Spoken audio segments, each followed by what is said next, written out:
ஸ்ரீராம ஜெயம். சர்க்கம் 65. சூடாமணி கொடுத்தல்.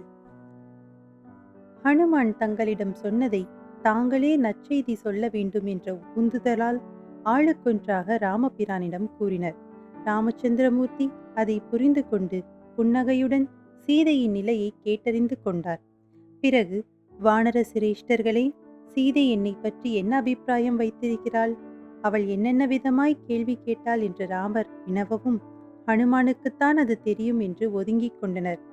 பின்னர் ஆஞ்சநேயர் முன்வந்து சீதை இருக்கும் தென் திசை நோக்கி சிரம்மேல் கைகூப்பி நமஸ்கரித்து, கடல் தாண்டும்போது ஏற்பட்ட இடையூறுகளை சொல்லாமல், சீதையை அசோகவனத்தில் கண்டதும், ராட்சசிகள் மிரட்டியதும், ராவணனோடு அவள் ஒரு துரும்பை கிள்ளி போட்டு பேசியதையும், ராவணனின் கெடுவையும் கூறினார். அழுக்கும் தூசியும் நிறைந்த அலங்கரிக்கப்படாத சிற்பம் போன்ற அவளை கண்முன் வார்த்தைகளால் கொண்டு வந்தார். ராமனை வர்ணிக்கச் சொல்லி அவள் கேட்டு ஆனந்தித்ததை கூறினார். சுக்ரீவனையும் தன்னையும் சந்தித்த விதத்தை கேட்டு தெரிந்து கொண்டதை சொன்னார். ராமனுடைய கௌரவம் கீர்த்திக்கு பங்கம் வரக்கூடாதென்பதில் அவளது அக்கறையை எடுத்துச் சொன்னார். அப்புறம் அடையாளங்களை சொன்னபோது அவளுக்கு ஏற்பட்ட துக்கத்தை கூறி சூடாமணியை வணக்கமாய் சமர்ப்பித்தார். மகாராஜா, ஒவ்வொரு வினாடியும் கொன்று விடுவேன், தின்று விடுவேன் என்று மிரட்டும் ராட்சசிகள் நடுவில் 1 மாதமே பிழைத்திருப்பேன் என்று சுக்ரீவனிடம் சொல்லு. அதோடு அவர் சேமத்தையும் விசாரித்ததாக கூறு என்றாள் பிராட்டி. அதனால் இப்போதே சமுத்திரத்தை தாண்டும் உபாயங்களை கைக்கொள்ள வேண்டும் என்று முடித்தார். சர்க்கம் 66. சூடாமணியை கண்ட ராமனின் துக்கம். சூடாமணியை கண்ட ராமபிரான் அதை மார்போடு அணைத்துக் கொண்டார். பிறகு சுக்ரீவனை பார்த்து, சிநேகிதனே, என் திருமண சமயத்தில் சீதையின் தந்தை ஜனக மகாராஜா இதை என் தந்தை தசரதரிடம் கொடுக்க, அவர் அதை என்னிடம் கொடுத்து சீதையின் கூந்தலில் சூட்டச் சொன்னார். அதை நான் சீதையின் தலையில் சூட்ட சீதையின் தாய் உதவி செய்தார். என் சீதையின் தலையை அலங்கரித்த இந்த ஆபரணம் ஹனுமானின் பிரயத்தனத்தால் என் கையில் ஒளிவிடுகிறது. சீதையின் தலையில் இருந்ததாலேயே இதற்கு இத்தனை பெருமை. இது சமுத்திரத்திலிருந்து எடுத்த ரத்தினங்களால் உருவாக்கப்பட்டது. ஜனகரின் யாக பரிசாக தேவேந்திரன் கொடுத்தது. லக்ஷ்மணா, இதில் தந்தையின் கரம் பட்டிருக்கிறது. நமக்கு 1 மாத அவகாசம் தந்திருக்கிறாள் மைதிலி. அவள் இருக்குமிடம் தெரிந்துவிட்டது. அழகும் பயமும் கொண்ட என் சீதையின் துன்பம் தெரிந்த பிறகும் நான் வாழாவிருப்பதா? ஆஞ்சநேயா, என்னை சீதையிடம் அழைத்துச் செல். மாருதி, உண்மையை ஒழிக்காமல் சொல். தாகம் கொண்டவனுக்கு திருப்தியாகும் வரை தண்ணீர் குடிக்க வேண்டும். சீதை சொன்னதை ஒன்றுவிடாமல் மறுபடியும் சொல் என்று தீனமாக கேட்டார் ரகுவீரர். சர்க்கம் 67. ஹனுமானின் ஆறுதல்.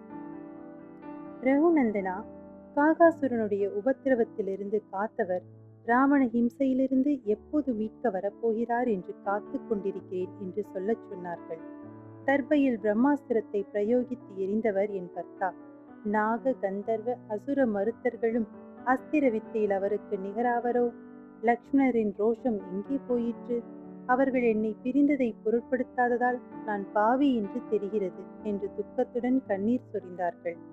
நான் அவர்களை பலவிதத்திலும் சமாதானப்படுத்தினேன். பிறகு சுற்றுமுற்றும் பார்த்துவிட்டு வஸ்திரத்தில் முடிந்திருந்த இந்த சூடாமணியை எடுத்துக் கொடுத்தார்.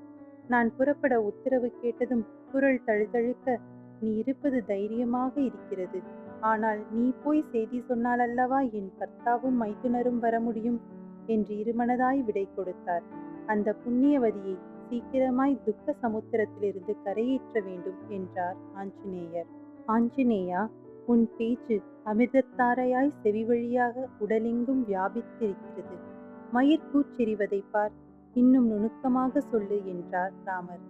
உனக்கு தங்கி போக வேண்டும் என்று தோன்றினால் 1 நாள் தாமதித்து போ. ஆனால் யாரும் கண்டுபிடிக்க முடியாத இடத்தில் ஓய்வெடுத்துக்கொள். இப்போது ஒதுங்கியிருக்கும் துக்கம் நீ போனதும் வந்து பிடித்து கொள்ளும். ஒருவேளை நீ போய் சொல்லி ராமலக்ஷ்மணர்கள் படை திரட்டி கொண்டு வருவதற்குள் என் உயிர் போய்விடலாம். அப்படி போய்விட்டால் சீதை கடைசி வரை உங்களையே நினைத்து கொண்டிருந்தாள் என்று என் பதியிடம் சொல்வாயா? வாயுவையும் உன்னையும் கருடனையும் தவிர இப்பெருங்கடலை எவராலும் தாண்ட முடியாது. ராமலக்ஷ்மணர்கள் எவ்விதம் இதை கடப்பார்கள் என்று சந்தேகப்பட்டு கேட்டார்கள். தாயே, சுக்ரீவனிடம் உள்ள வானர சேனை அளவிலும் பலத்திலும் மிக பெரியது. வானரர்கள் காரியம் எதுவுமில்லாமலே ஆகாயத்தில் பலமுறை சுற்றுவார்கள். அவர்கள் எனக்கு மேலானவர்களும் சமமானவர்களும் உண்டு. நானே தாழ்ந்த பலமுள்ளவன். ராம லக்ஷ்மணர்களை நானே முதுகில் சுமந்து வருவேன். வானரப் படைகள் பறந்து வந்து இலங்கையை கலக்குவார்கள். வெகு விரைவில் யுத்த கோஷங்களையும் ராட்சத ஸ்திரீகளின் அவல புலம்பல்களையும் செவிமடுக்கப் போகிறீர்கள். சூரிய சந்திரர்களைப் போல் ராம லக்ஷ்மணர்கள் இலங்கையில் இறங்கி ராவணனை பந்துமித்திரர்களோடு ஜெயித்து வனவாசம் முடிந்து தங்களுடன் அயோத்தி சென்று ராஜாபிஷேகம் நடக்கும்போது தாங்கள் எத்தனை பாக்கியசாலி என்பதை உணர்வீர்கள் என்று நான் உறுதியான குரலில் சொல்லவும் ஜனககுமாரியின் முகம் தெளிவுற்றது என்று ஹனுமான் நயமாக கூறவும் ஸ்ரீராமச்சந்திரமூர்த்தி மாருதியை தன் வாத்சல்யமான பார்வையால் நீராட்டினார்.